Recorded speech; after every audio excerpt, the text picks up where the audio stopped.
అనే స్తోత్రాన్ని రచించి దాంట్లో ఆణిముత్యముల వంటి అనేకములైనటువంటి శ్లోకాలను చెప్పాడు. దాంట్లో ఇదొక శ్లోకం. జిహ్వే కీర్తయ కేశవం మధురిపుం చేతో భజ శ్రీధరం. మానవుల్లో ఉండేటువంటి 10 కర్మేంద్రియాలు, 5 కర్మేంద్రియాలు, 5 జ్ఞానేంద్రియాలు, 11వది అంతరింద్రియమైనటువంటి మనస్సు.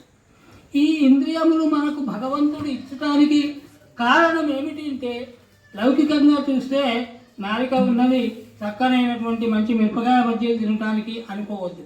అది కేవలం ఆ జిహ్వ అనేటువంటిది భగవన్నామ సంకీర్తన రుచిని పొందుట కొరకయ్యే భగవంతుడు ఇచ్చాడు. అందుకని మొట్టమొదట్లే ఈ శ్లోకంలో జిహ్వే కీర్తయ కేశవం అంటూ ఆరంభించాడు కులశేఖరాడు గారు. ఓ జిహ్వ, ఓ నాలుక, నీవు కేశవుణ్ణి స్మరించు, కీర్తించు. ఈ విధంగా తనలో ఉండేటువంటి ప్రతి అవయవాన్ని కూడా భగవంతుణ్ణి అర్చించమని కోరుతున్నాడు కులశేఖరాలు గారు. జిహ్వే కీర్తయ కేశవం మధురిపుం చేతః భజ శ్రీధరం.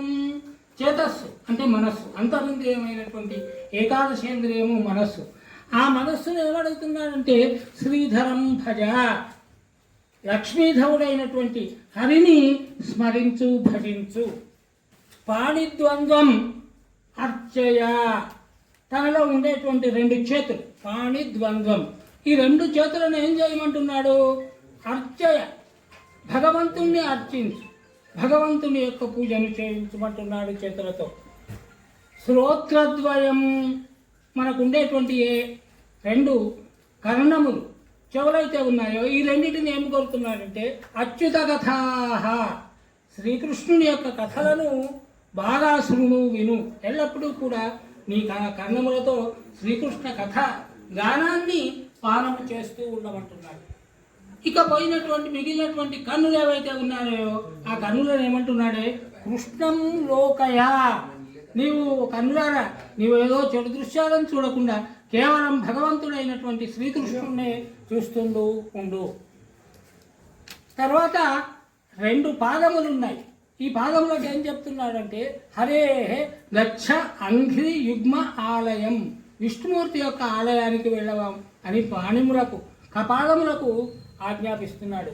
జిఘ్రఘ్రాణ, ఇక మిగిలినటువంటి ఏ ముక్కు, నాసిక అయితే ఉందో దాన్ని ఏమంటున్నాడంటే ముకుంద తులసీం ఘ్రాణ, పరమాత్ముని పైన సమర్పించబడినటువంటి ఏ తులసి అయితే ఉన్నదో దాని యొక్క గంధాన్ని ఆఘ్రానించమంటున్నాడు. మూర్ధం నామ అధోక్షయం, ఓ తల, మస్తకమా, నీవు భగవంతుడైనటువంటి అధోక్షజుణ్ణి శ్రీకృష్ణునికి నమస్కారం చెయ్యి అని తన శరీరంలో ఉండేటువంటి ప్రతి ఇంద్రియాన్ని కూడా భగవంతుని వైపు మళ్లించమని చెప్పాడు కులశేఖరాడు గారు. అదే విషయాన్ని మన గురుదేవులైనటువంటి విశ్వనాథ గురుదేవుల వారు పాండురంగ శతకంలో ఉండేటువంటి 33వ పద్యంలో చిత్తమా శ్రీకృష్ణుని చింతించుమెప్పుడు, నాలుక చవిచూడు నామసుధల, కరముల రాధికా కంతుని గంచుడి, గుడిలోనికో అరుగుడో అడుగులార, ఘ్రాణమా తులసి గంధమాఘ్రాణించు, మస్తకమా మొక్కు మాధవునకు, అనుచులోన సకలేంద్రియములు నిన్ను కొలువగా వేడుకొందు గోపబాల, సేవకొనుమయ్య నిరతము శ్రీ ముకుంద, పరమ కరుణాంతరంగ శ్రీ పాండురంగ. ఈ పద్యంలో కులశేఖరాలు వారు చెప్పినటువంటి భావాన్నే తేట తెల్లమైనటువంటి తెలుగులో అందరికీ హృదయంగమంగా చక్కగా అర్థమయ్యే విధంగా చెప్పాడు గురుదేవుడు. ఓ చిక్కమా మనసా, నువ్వేం చెయ్యి?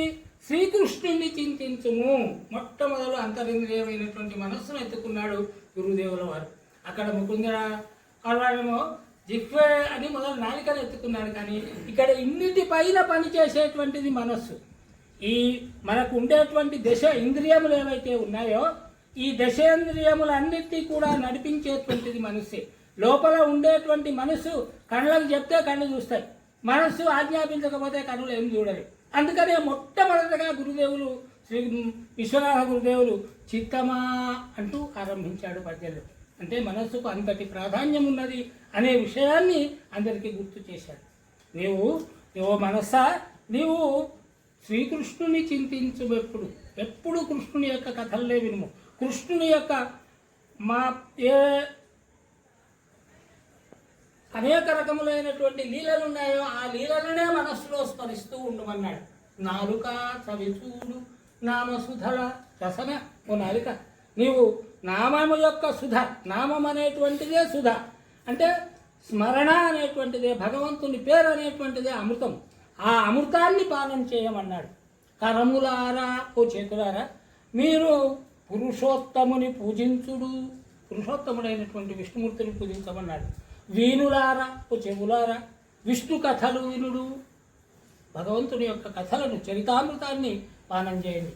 కనులారా రాధికా కాంతునిగాంచుడు, ఓ నేత్రములారా, రాధికాధీశ్వరుడైనటువంటి శ్రీకృష్ణుని చూస్తూ ఉండండి.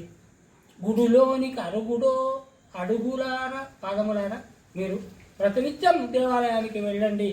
ఘ్రాణమా, ఓ ముక్క, నాసిక, తులసీ గంధమాక్రాణించు, మస్తకమా, తల, మాధవునికి మొక్కు అంటూ నాలో ఉండేటువంటి సకలేంద్రియములను నేను వేడుకుంటానంటున్నాడు గురువుగారు. వాటిని ఆజ్ఞాపిస్తా అంటలేడు. నాలో ఉండేటువంటి అవయవాలన్నింటి కూడా కృష్ణుని వైపు, భగవంతుని వైపు మనస్సును మళ్లించమని, చేతులను పూజించమని, కాళ్ళను గుడికి వెళ్ళమని, ఈ విధంగా ఇవన్నీ కూడా అలా చేయమని వాటిని ప్రార్థిస్తూ భగవంతుడైనటువంటి కృష్ణుని యొక్క గొప్పదైనటువంటి చరితామృతాన్ని పానం చేయమని స్తోత్రములకు చెబుతూ మన అందరిలో ఉండేటువంటి అజ్ఞానాంధకారాన్ని తొలగించుట కొరకై ప్రతి అవయవాన్ని భగవంతుని వైపు మళ్లించమని చెప్పాడు.